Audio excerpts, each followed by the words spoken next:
everybody. Welcome to this Whitehouse webinar where we're going to be exploring the role of trade associations in policy development and how you can harness their power.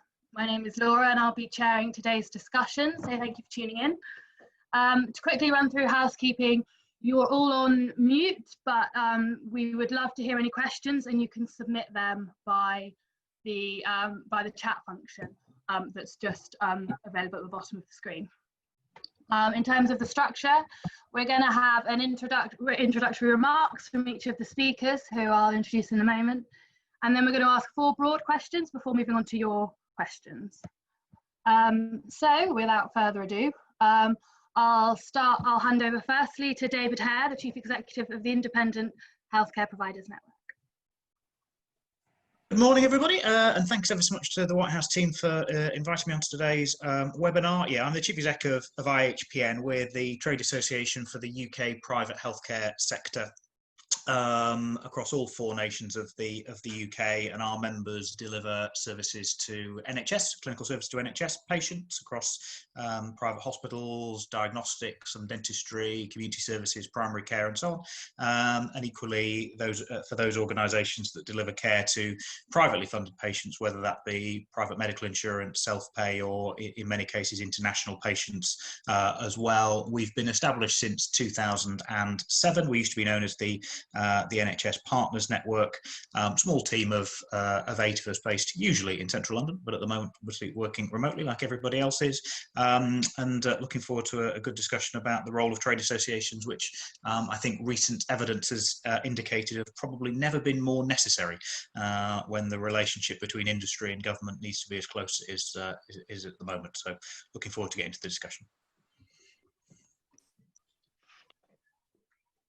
Great, thank you very much. And then moving on, we'll hear secondly from Richard Phillips, who is the Director of Policy and Communications at the Association of British Health Tech Industries. Laura, thank you very much, and like David, I'm very appreciative of the invitation to take part in this event today. People have got my bio, so you'll see my sort of NHS credentials as well.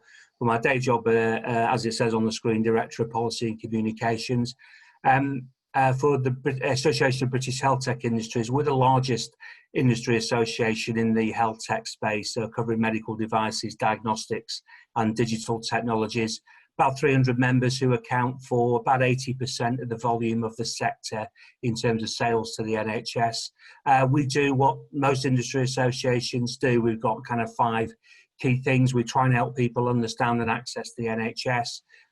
We try and help them understand and access international markets. We do that through pavilions at the big trade shows. We also have an innovation accelerator based out of the Dell Medical School, University of Texas in Austin, where we've got 30 companies embedded there, and we're using that as a springboard for the US. We were 30 years old last year, and we were set up to do regulation when the medical device directives were coming in Europe. It's still probably the most important thing we do every day. We do something around ethical business practice and compliance, so we have a code of business conduct that members sign up to. We're also trying to get ahead of issues such as modern slavery and looking at ethical supply chains. And we also have a look to the future, which is largely a nod to the digital space. How do we approve, how do we appraise, how do we pay for digital technologies, which are beginning to look very, very different from traditional medtech. For each of those elements, there's an operational and a policy perspective. And before COVID kicked in, our priorities were around procurement, trying to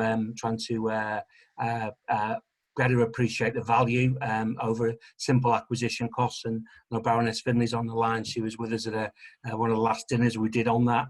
It was about regulation. There were changes to regulation going on, which we could spend the rest of the day talking about, but there are implications for that with Brexit as well. And also everything to do with Brexit, which obviously contingency plans are now stepping up again. Great, thank you, Richard. And now we're going to be hearing from Whitehouse's very own Chris Whitehouse, who is chair of the Whitehouse Consultancy, the Urology Trade Association and the Local Improvement Finance Trust Council. Good morning, everybody, and thanks for joining us. I think many of you already know me in my capacity as chair of the Whitehouse Consultancy, which is one of London's leading communications and public affairs agencies.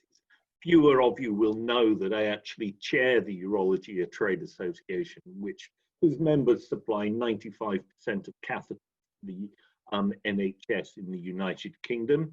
And I'm also chair of the Local Improvement Finance Trust, which hopefully you've never heard of, because it isn't controversial and that's how we want to keep it. But it is representing the private sector partners in public-private partnerships around the country, who between them have delivered £3 billion worth of investment into primary care infrastructure, namely, for want of a shorthand description, polyclinics, co-located health and social services centres around the country. And to give you an idea of how many 3 billion buys, that's 342 as we stand at the moment. So 342 largely deprived communities have got a brand new sparkling health centre as a result of my members' investments, without any of the rows that have gone with PFI over the last decade or so. We also, as an agency, set up and run trade associations. It's one of our core businesses, and our most successful is a pan-European award-winning trade association called the European Specialist Sports Nutrition Alliance, which promotes the interests of and manages European regulation for, as well as policing compliance with codes of practice and regulation across Europe for about 50 major sports nutrition companies. So we've got decades of experience in setting up and running trade associations, and hopefully we'll be able to share some of that experience with you today. Great, thank you, Chris, and thanks all of you for being here. We'll now just get straight into the questions, and remember, if you have any questions, just add them in the chat function. We'll come to them at the end. So question one, very top level. Obviously, starting up a trade association and even being involved in one takes a lot of energy and a lot of effort. So why form a trade association when you can lobby alone? And I'll throw that question firstly to David. So I don't think it should be seen as a binary thing.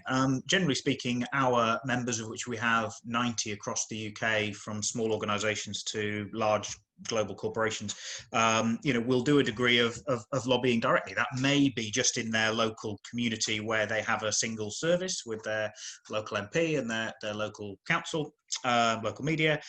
Equally, it may be that they lobby Parliament and government and do it on a more macro scale. I would encourage any organisation to, whether it be using sort of professionally retained services or doing it in a house or sort of directly themselves, to engage in lobbying. If you're not explaining to people what you're doing, what you're about, have an open and honest and transparent dialogue, then in my view, you're asking for trouble, even if you're doing all of the right things.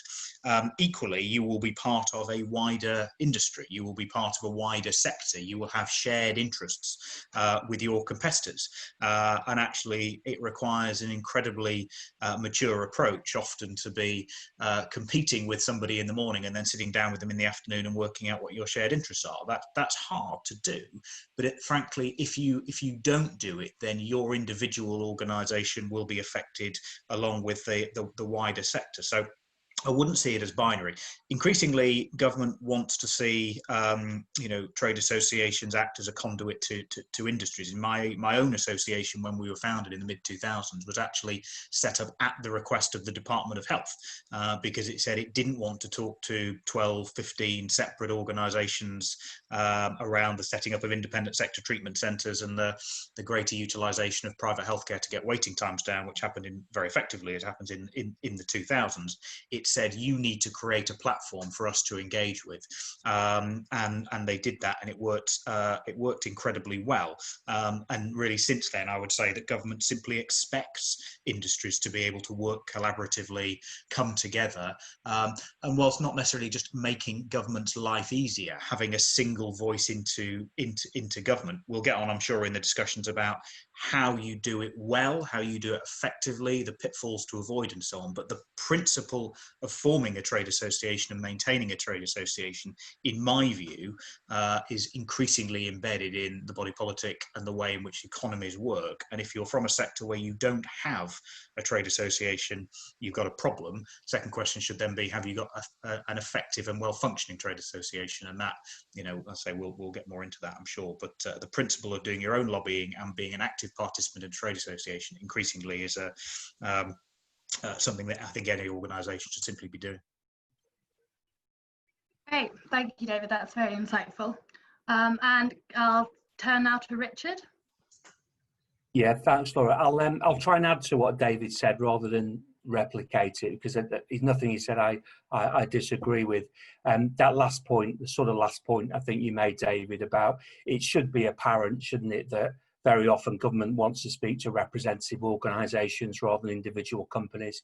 So I counted up, I think we've got something like 8 calls this week with ministers and officials that we're attending as a representative body that our individual members wouldn't normally get access to. So being part of a trade association allows you to shape and occasionally engage in those discussions. The other thing I would say, why join an association when you can lobby alone?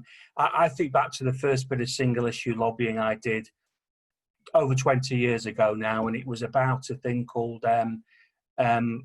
extra contractual referrals. It was a very handy way to get new services introduced into the NHS and equipment paid for. And I was working for a large health tech company at the time that was in a very specialist space, functional neurosurgery. Most of our business came from extra contractual referrals, and a lot of business for hospitals came through ECRs as well, and they were abolished all of a sudden, and we didn't see it coming. So we found ourselves in a bit of a position, and I said, well, how do I address this? And I didn't know anything about lobby at the time. I had a master's in health economics. I thought that was the answer. And someone said, well, you need to go to a public relations agency. And I didn't even know what one of those was. And I went to an organisation that had been set up really to deal with New Labour. They had a guy who'd been heavily involved in Blair's campaign in '97. They had the former political editor of the Daily Mirror, and they had someone who went on to become General Secretary of the Labour Party. It was the 3 of them running this organisation. And they coined the phrase "rip off Britain." And they'd started by pointing us to the motor sales. And if you remember, "Rip off Britain" came from the price of second-hand cars. So what they did, they'd actually created a trade association to be able to lobby, because it was far better building a coalition than having one individual organisation. And our campaign on extra contractual referrals, we built a coalition with patient groups, with professional societies. So it became a more sort of legitimate ask, because it was coming from a group of organisations, a sort of campaigning coalition. That was a successful campaign. If I look at some of the work I've been involved at subsequently, about cardiac arrhythmias extending the National Service Framework at the time, about AF now being a major policy focus for the NHS, the same with sepsis. I was involved in work on all of those things, and the 101, the first thing we did was built a coalition of interested parties. So it wasn't one organisation with a heavily vested interest coming in. And if I look at what we do now at ABHI, there are some single issue lobbies that go on. They tend to go on within our subsections of the organisation, the way that we're organised. So, for example, our orthopaedic special interest section may work together to do some single issue lobbying about things that are affecting them. They've already got that ready-made coalition. So I think that's how I would answer your question, Laura. Yeah, that's great. Thank you very much. I'll ask Chris to build on that if you can. Well, yeah, to start with what David and Richard said, and I won't repeat it all because, again, I agree with it. You know, we've been operating in the same sector for many, many years. And so I think we've learned the same lessons, sometimes the hard way. A couple of things that I don't think they emphasised that I can add to that for richness of the mix. Credibility and impact, I think, is one thing. If you're writing as an individual company to policymakers saying what we need is A, B, and C, you tend to risk the response, well, you would say that, wouldn't you? It's in your individual commercial interest.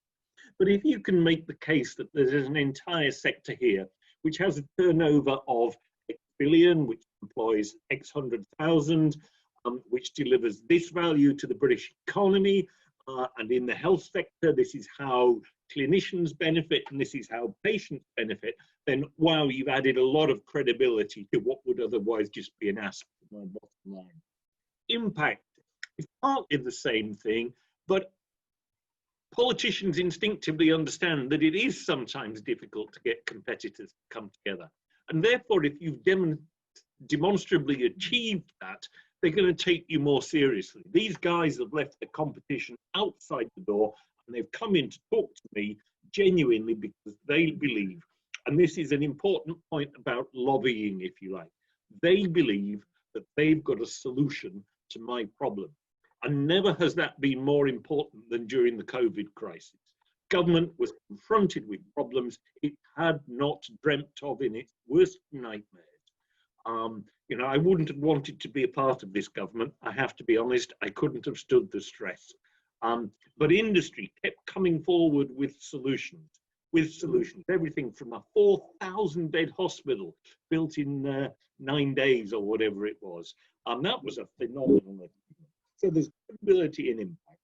There's shared cost. Businesses are always worried about their bottom lines, and rightly so. They have a moral and legal duty to deliver the best return for their shareholders. So the board will always be looking at the bottom line.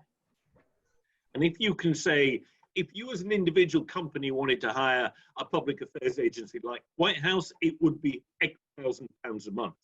But we don't mind if you find 3 other companies that want to share the bill with you and make it more sustainable in the long run. And that's particularly important where you're dealing with small businesses. When we set up the European Specialist Sports Nutrition Alliance, this was a nascent industry. There were a lot of small businesses, and we made it possible for them to join and to engage with public policy formulation at very, very small price. And then finally, and Richard touched on this, there is the patient voice. Right now, if you're going to talk to government about changes in healthcare policy, the first thing they're going to want you to say is what you've done during the COVID crisis to help solve it. Because only then are you going to get traction. In a brave new world of social care and healthcare policy, which is going to look nothing like in 6 months' time what it looked like 6 months ago. It's going to be a whole new world out there. And to engage in shaping it, you have to have the credibility of being able to show what you've done during this crisis and getting patient groups on board to say, yes, this sector has helped, whether it be my catheter providers who actually broke the law, acted unlawfully to provide catheters before they got the prescriptions. It's a technical point, don't worry about it. But technically they were breaking the law, but they were happy to do it to avoid the distress that would have been caused to patients if they couldn't get the catheters they wanted due to administrative delays. So I think a company's place is in its trade association, whatever that trade association might be.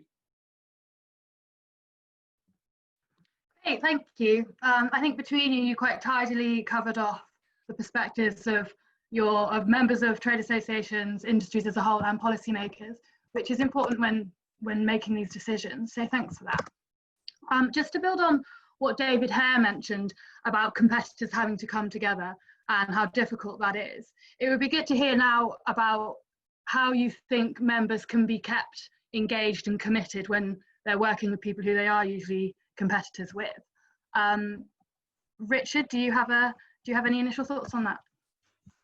Yeah, so I think so the way we're organised, because we're a very broad organisation, we do have a number of special interest sections, and I think probably the first one that was set up was to do with cardiology, and it was actually set up to work out how the industry supported the British Cardiac Association's annual conference. The British Cardiac Society, so BCS, had a divide and conquer methodology where they were playing each other off against companies off against each other to try and extract better value. So the group was set up to deal with that, to present a common industry face. That one was about finances. There are other things that affect all companies in either across the industry directly, and seeing some of the questions are coming in, and that will be small companies as well as large ones. But there are also sector-specific ones where it makes sense to combine. So another example I can give you, again, from the cardiac space, going back again quite a few years, there was a thing some of you will remember called the Supply Chain Excellence Programme. Again, we could have a debate about that. It didn't have much to do with supply chain. It certainly had nothing to do with excellence. But there was an attempt to impose some national purchasing on a specific product category. It wouldn't have worked. It wasn't deliverable. It's not what the customers wanted. Industry came together and had a meeting with officials that were trying to put that policy together. It was a specialist interest section of the association. Subsequently, the policy was shown not to be deliverable. Officials didn't like it, and the Office for Fair Trading were contacted. They came and had a look at the situation. Industry was accused of collusion, but actually nothing that happened subsequently had not come out at the meeting we'd had with officials, which was fully documented. So in some ways, the trade association special interest sections, whilst they can raise eyebrows amongst corporate lawyers, they're a safe way for competitors to meet. There's a strict protocol on how meetings are conducted. There are certain topics you cannot talk about. You can't share marketing strategies, pricing strategies, for example. That would be collusion. But there are broader issues you can talk about. So I think that's the real value of competitors coming together, because they will, as been mentioned before, there will be things they have in common. There'll be common barriers, and they're probably best dealt with as a collective rather than individual organisations. That's great. Thank you, Richard. Chris, do you have any comments on this? I do, just to be brief, 3 words, I think, then I will elaborate, of course, are engage, involve, and empower. You have to engage them in the decision-making process. We've found over the years, there's no point going to a committee or your membership and saying, here's a 20-page strategy I wrote earlier. Because frankly, they're rather busy, they've got businesses to run. So they might just say, okay, that sounds good, you go and do that. But if you actually haven't engaged them in formulating that strategy, they'll have no sense of ownership of it. If anything goes wrong, you'll carry the can, but more importantly, they won't help you deliver it. So engaging them in setting their own strategy. Set a strategy, they have to be clear what they want you to achieve. So objectives, and then the roadmap, deliver them. The second thing, involve. Yes, I'm sure Richard, David, and myself have many times sobbed and lobbied on behalf of the membership. But I think we would all agree that if you actually take a member or two with you who can talk with authority about what it's like on the coalface of their sector, then it's going to have more authority. But equally, in the long term, you're going to find that they are keener that you should carry on doing these things because they can see the value. And then the empowering is making sure that it's not only through you that your members operate. And it goes back to what David was saying at the beginning, that as well as joining a trade association, that should not be the abrogation of your responsibilities. It should be part of the fulfillment of them. But the other part is for you to engage with your stakeholders as an individual business or charity or campaign group, whatever it might be, with the people who are your natural stakeholders. So that would be, for example, if you're a business, where's your headquarters? Who's the local MP? Have they been in and briefed on how many people you employ in their constituency and what you do and what the regulatory issues are with which you're contending? So that's one legitimate stakeholder. The other thing about the British body politic is there are so many parliamentarians. Now, you might think that's good, you might think that's a bit bad, but if you've got 650 MPs and somewhere around 1,000 peers, I can never keep touch. But there are always going to be people whose career was in your sector, who've got a family connection, or who themselves are catheter users. So you can always find people who are your natural stakeholders. You should identify them, engage with them, and nurture them. And that's at local level. So a trade association should be providing its members with that information, saying, look, we're contacting these 30 people nationally because we believe they're the key players. But here's a draft letter you could send to your local MP, getting them in. Here's a draft press release you could use after that visit to their local newspapers. Because if you can get a picture of a local MP in his or her local newspaper, surrounded by something visual, even if it's only 20 of your staff in branded gear, that MP won't forget it in a hurry. Great, thank you, Chris. David, what are your thoughts on this?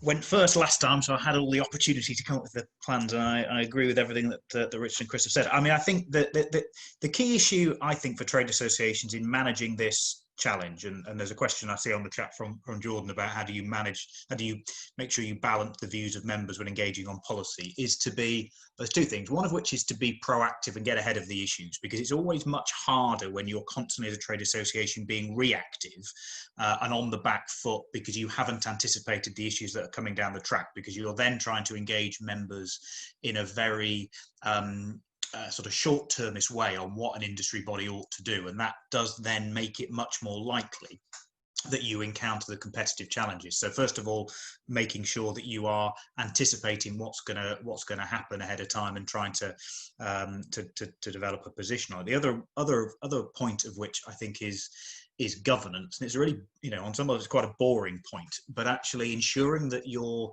trade association, its structures, its committees, its board, the decision-making points, its articles, all of those things are absolutely clear on how you work, how you involve people. We have an elected board. We have far more people want to be on the board than can be. Any member can put themselves forward. Since we did that a few years ago, we've had, in some cases, the smallest organisations in the sector sitting on the board, along with the biggest organisations. People commit where we are unable to arrive at a particular policy position through the normal channels because there's division. We have a clear route to taking that question to the board. It hasn't ever happened before, but we're always clear that if we could not arrive at a consensus view, then we wouldn't go out and make a particular case. And I think that's actually quite important to put in place. The other thing I would say is it's not just about the CEOs. So a lot of the engagement that we get is at CEO level. Our board leaders are CEOs, but actually we get so much value from finance directors, from ops leads, from the HR community, who find it really valuable to come and work with their cohort group, with their colleagues who bring particular expertise, who really help add value to the policy making process within our organisation. So I think for me, in addition to the points that Chris and Richard made, proactivity and getting your ducks in a row on governance make the whole process of finding an aligned view so much easier. Great, thanks everyone for your thoughts on that. I'll move on to question 3, which is, how does your association boost the industry's profile inside and outside of Westminster? I'll ask Chris first. A structured approach, I think, is what I would say. In the past, lobbying and trade associations in industry, when I first started in Westminster as a young man back in the early 1980s, that's how old I am, it was all about going out for lunch with your friends in Parliament for a trade association director or chief executive, spending 3 hours over lunch, having far too much to drink and thinking you'd achieved something. Well, I'm afraid politics has moved on. It's more sophisticated, it's busier, and it's more evidence driven. So I think that we start, and I can only talk about we because I have no idea how other agencies work or other trade associations, but we would start with research. What do we happen to know who we might be able to persuade, but who within those 1,650 parliamentarians and many tens of thousands of civil servants are the people that are actually going to make decisions affecting my members.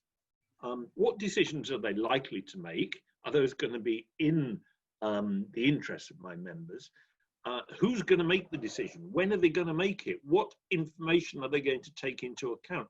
Who are the people that are going to influence them? So there's a big job of research and mapping there to understand the terrain in which you're going to have to operate. And then, having understood that decision-making process, how do you engage with it to influence it, to maximize the opportunities and minimize the threats?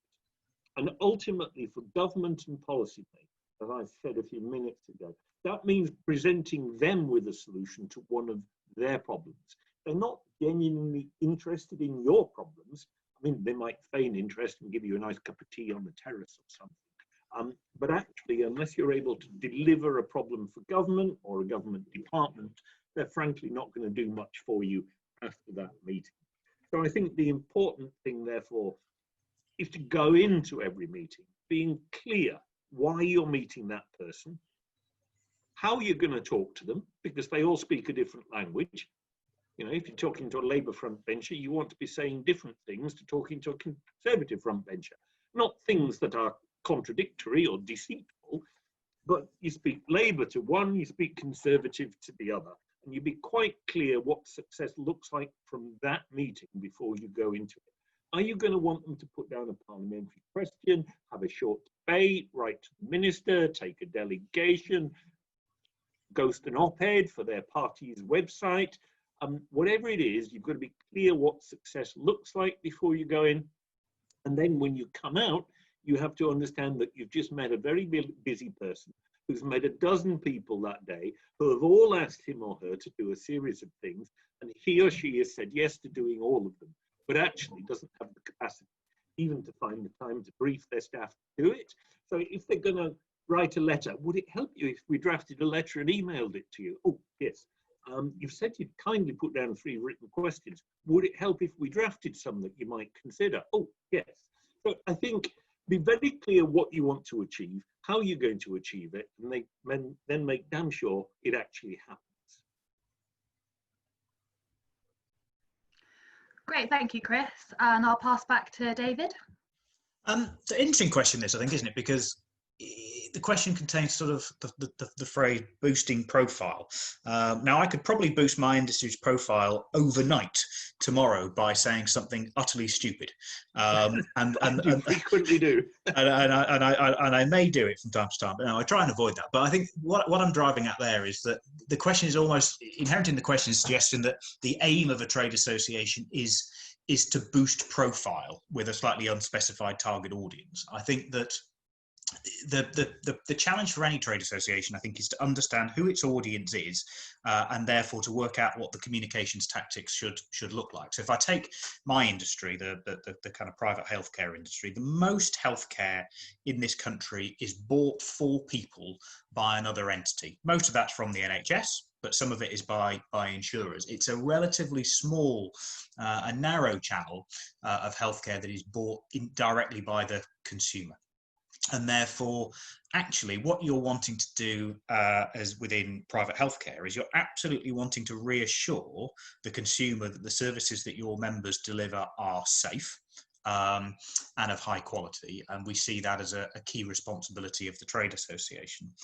In terms of who you are talking to, however, actually, if you're looking to have the right conversations and influence the agenda, actually what you need to be doing is taking a collective position to the NHS and talking to the NHS, and taking a collective position where appropriate and without cutting across competition constraints to the private medical insurers. And interestingly enough, with all of that, even though government and elected officials and politicians are clearly important, actually, I probably spend most of my time talking to officials, civil servants, other parts of industry. It's a B2B environment. And actually, increasingly, that's about reassuring around regulation, understanding the policy dynamics to help grow a market. I think market access as a specialty, as an approach, both within public affairs, but also within trade associations, is increasingly a huge issue. And, you know, we have one of our priorities, which is to grow the market. You know, part of our job is to grow the market for our members. So when we talk about boosting profile, I think it's so important for any trade association, any member of a trade association, to be confident there is a clear strategy for why you're doing it, who you're wanting to talk to, and the approach that you're wanting to take, and the objectives that you're having. Because merely being on the radio, on the TV, being in the newspapers, whatever, all very nice, but has to be for a practical purpose, not just to boost the profile, because that can sometimes be risky as well as an opportunity. If I could just underline David's point there, and I'm aware I'm cutting Richard off, so I'm just going to be brief. I mentioned earlier that I represent a number of companies that have invested £3 billion in NHS facilities, but I boasted that you've never heard of it. And that is because there is nothing whatsoever for it to gain from boosting its profile for its own sake. We only talk to policymakers, and we only do so discreetly and constructively behind the scenes. Okay, great. Thank you both. Richard, do you have any comments on this? Yeah, let me perhaps be a little bit more prosaic and give you some examples of some of the stuff we do out of Westminster. Again, everything Chris said, we're involved in all that kind of stuff. One of the things we do as examples, it's essentially a party in January every year. It's our annual parliamentary reception, but it gets a lot of our members that don't spend their time in Westminster down there. Chris, David, if we didn't invite you to the last one, apologies. I'll make sure we invite you again if it happens in this January. But we do that as a way of our profile there. And we've got a cheesy little campaign running called Health Tech Savvy, where we built a sort of bank of 20 or 30 parliamentarians who have an interest and knowledge in the space, in much the way Chris was talking about before. And they sign up to being health tech savvy. And that's a number we can manage and keep them engaged, and they're often helpful. But I think the question was also about some of the stuff that we do outside of Westminster.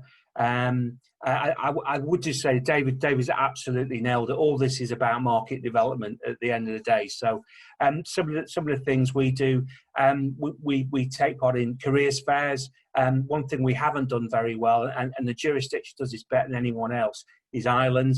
It gets kids really excited about science, but kids 6, 7, 8 years old.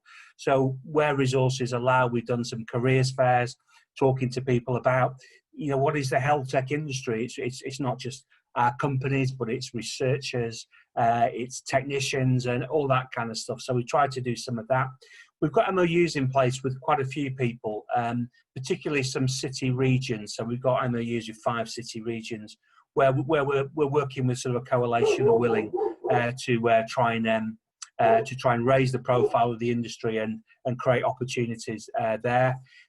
We do things like diversity and inclusion events, which we open up.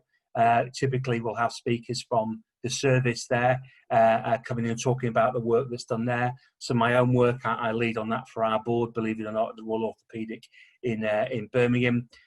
We have a US accelerator as well that helps us in a trade perspective keep our industry at the centre of people's attention.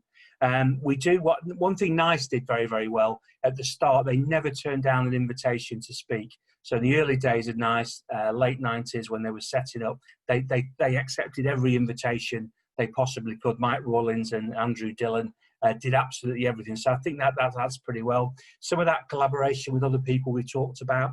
So we did a paper on patient safety last year, for example, in conjunction with the Patients Association. Generally look for opportunities to raise the profile of the sector, obviously in the media, particularly trade media, but occasionally where appropriate lay media. So there's a lot of things we do outside of the pure policy making arena, but ultimately they do enable us to feed back into that arena with, and I think Chris or David made the point before about that credibility, because you have that breadth of engagement and people who have subscribed to your perspective. It gives you that credibility. Credibility is very, very important. And lobbying is always a balance between maintaining your credibility. Member organisations particularly, we're pushed very hard that things happen and they don't like certain bits of policy. They expect us to stand up to policymakers. At the same time, we're trying to balance our relationship with them in a longer term. So some of that external stuff, I think, really builds into the credibility piece.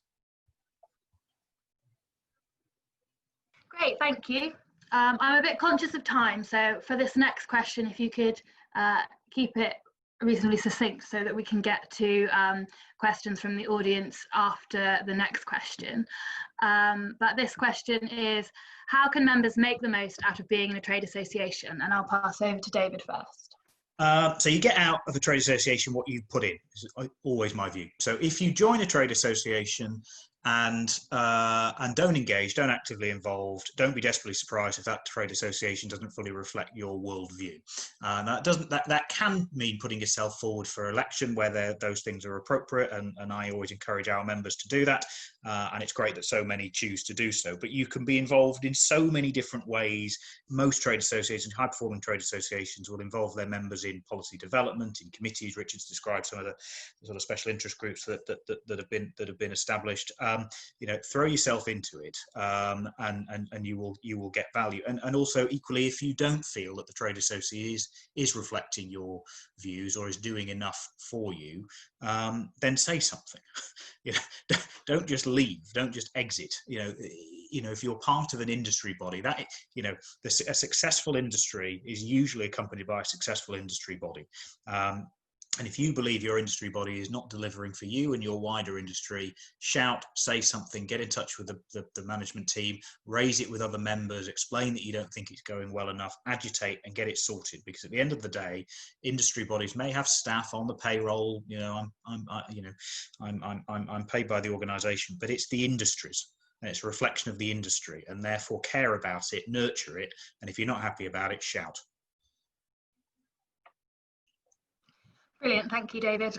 And thanks for being succinct as well. Richard, what are your thoughts? Yeah, this has come up a couple of times now. I think David's absolutely right. I'll preface it by saying some of our smaller members are happy to receive information, and that's all they want from the association. The amount they would pay us wouldn't cover a retainer with an agency for a month. But by and large, David's right. Chris made the point before. To obtain value, you must take action. It's the same with any member organisation. It's like joining a gym. So I've been a member of my local gym for 15 years. It's a brilliant little gym, nice pool, very easy to go, nice people. By now I should look like some sort of Olympian, but I don't, because I don't go. Right? It's not the gym's fault. It's my fault. I'm not obtaining value because I'm not taking action. That would be my top tip: to obtain value, to obtain best value, take action.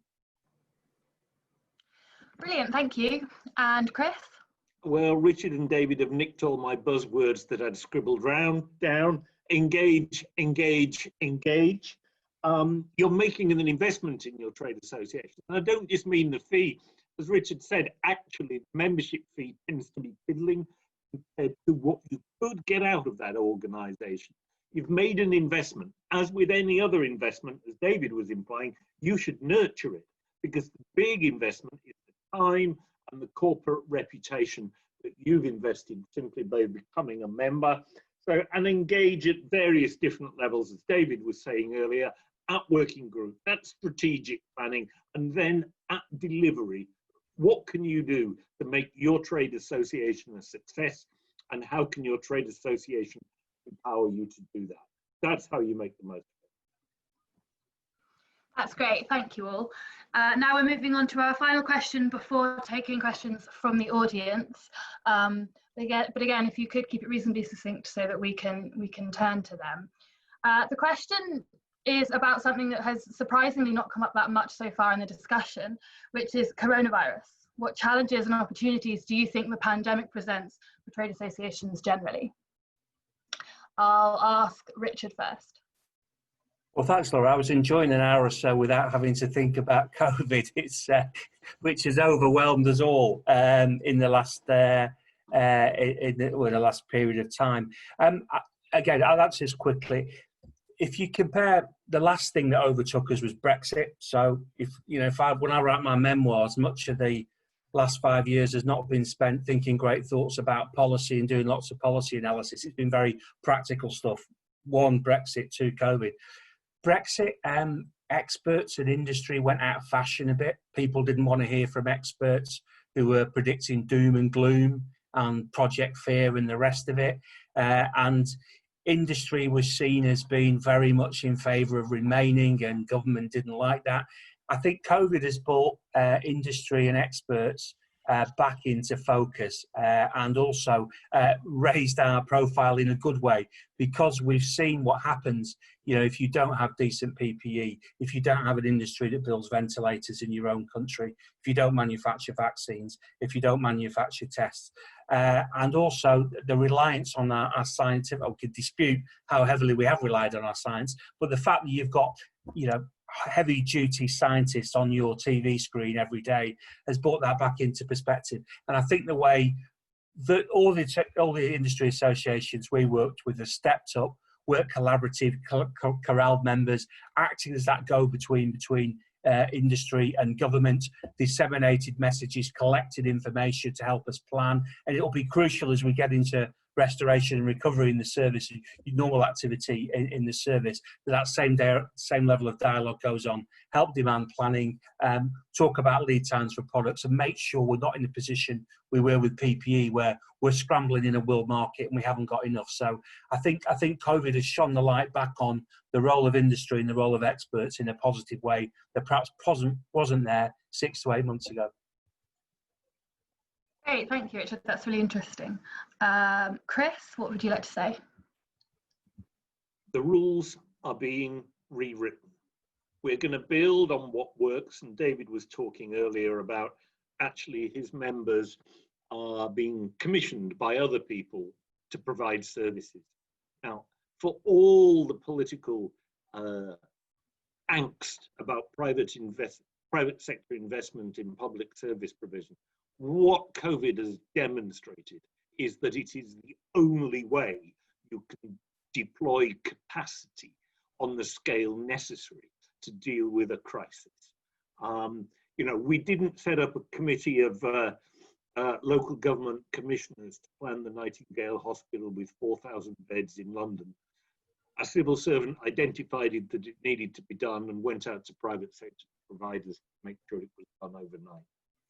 Where we are is a brave new world, and if you look at the opportunities, they are immense, because government now realizes it cannot just pay lip service anymore to ensuring joined up provision between social care and healthcare provision.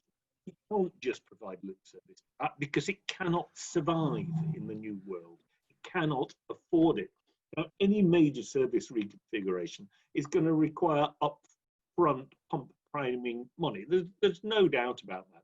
But most improvements in the structure of service provision lead to long-term benefits. The sooner you identify a problem, engage with it, and impact upon it, the less likely it is that that patient's going to end up in long-term stays in secondary or tertiary care.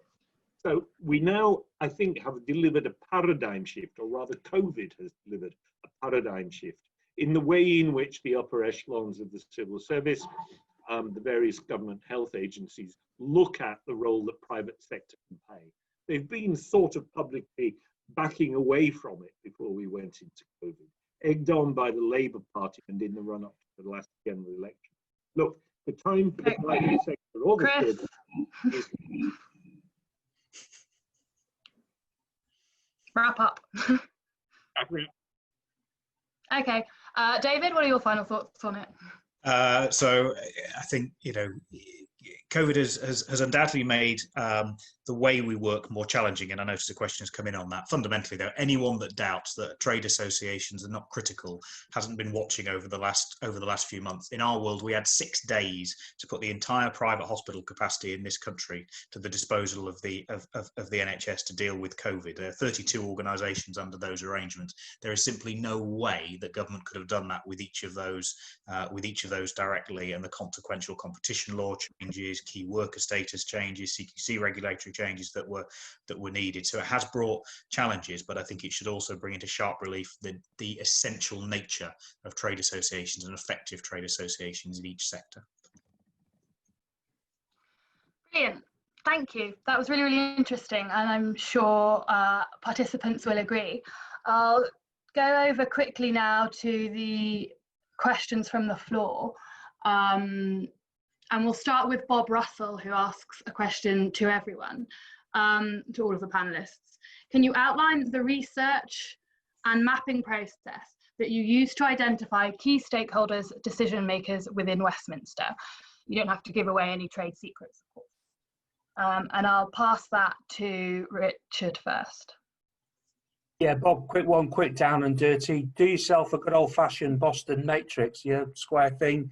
One axis is influence and the other is engagement, and work out who can influence whatever it is you're bothered about and how engaged you are with them. Stick them on your matrix, and then that'll give you a sense of who you need to move where and how quickly.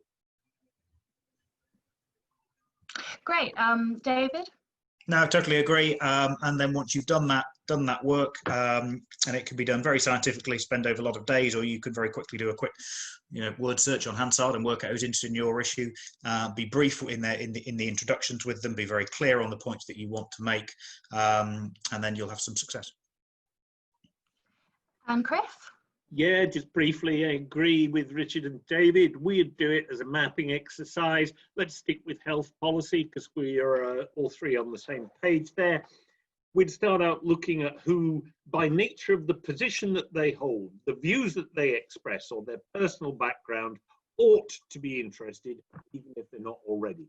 Health Select Committee members, ministers for health, a parliamentary private secretary, the opposition frontbench spokespersons in both houses of parliament for all major political parties, those who've spoken on the issue, catheter users in both houses of parliament.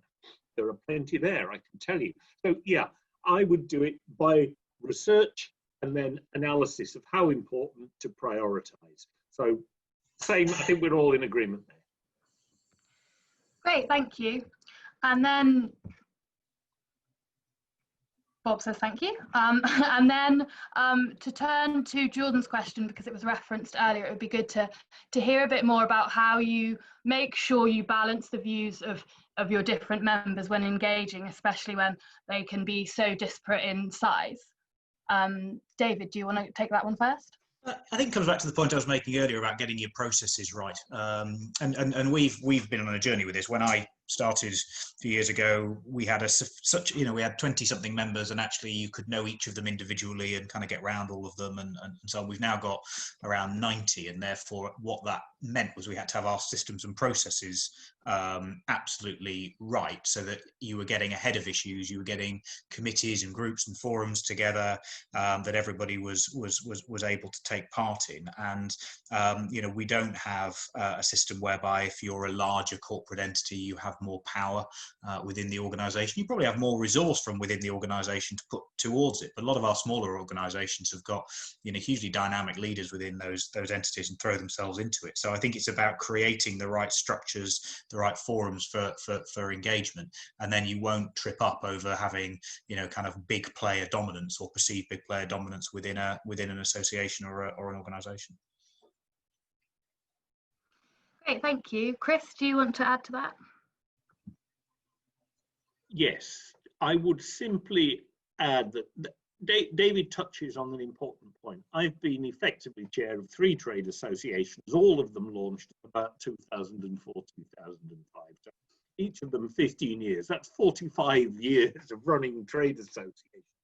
I can tell you now, not once, not a single time in the life of any one of those 3 trade associations has there been a vote.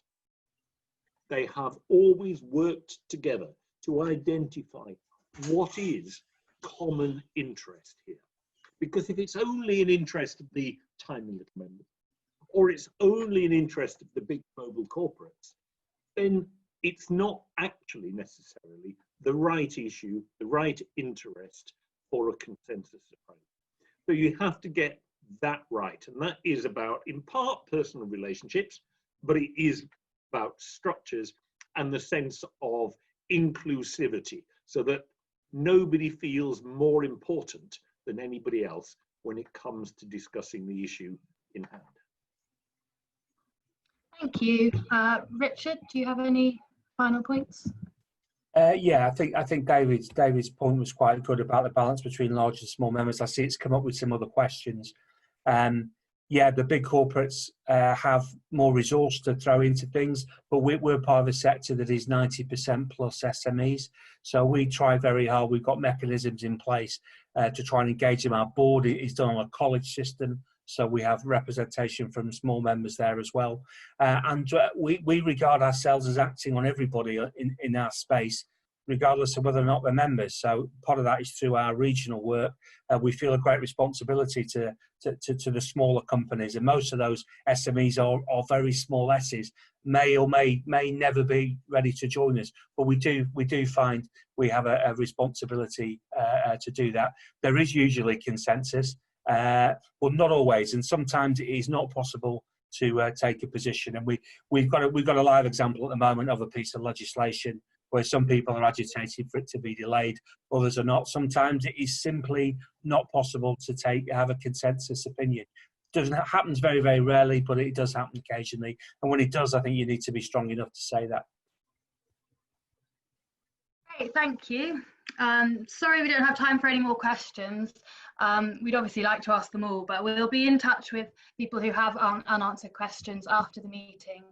And we'll also be publishing a video of this as well as related material, so keep an eye out for that. I'd like to take a moment to thank our speakers. I hope you've all had a chance to appreciate their snazzy backgrounds, and we'll be in touch soon. Thank you for joining. Special thanks to David and Richard for participating. Thank you, everybody. Good discussion. Thank you both. Bye. Thank you.